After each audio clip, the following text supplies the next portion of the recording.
For today's children, social media is unavoidable. But as its popularity grows, so do the risks of being online. When she was 15 years old, Ífa was tricked into sending explicit photos to someone she met on social media and believed to be a boy her age. He later revealed himself to be an adult man and threatened to share the photos with her family and friends. I knew I was in trouble, I just didn't know how to get myself out of it. Because the last thing you want to do is tell your mum what you've just done.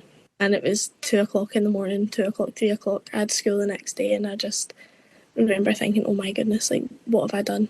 Up until that man got sentenced, I'd had those thoughts of how did I let that happen? And now that's when my perspectives kind of shift to kind of go, actually, he was the one that took advantage of me and it actually wasn't my fault. New figures gathered by the NSPCC Children's Charity show that in the last 6 years, children under the age of 12 made up a quarter of the total number of known victims. Girls were targeted in 83% of cases where the gender was known, and nearly half of the offences took place on Facebook, Instagram or WhatsApp. The government wants social media companies to be more responsible for the content published on their platforms.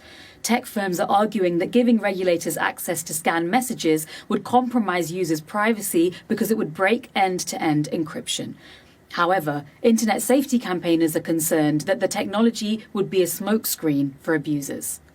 Before you put it into the encrypted channel, it is entirely possible from a technical point of view to scan that content to see if it contains either an illegal image of a child being sexually abused or if it's a sexualized communication with a child. That does not touch or affect encryption at all.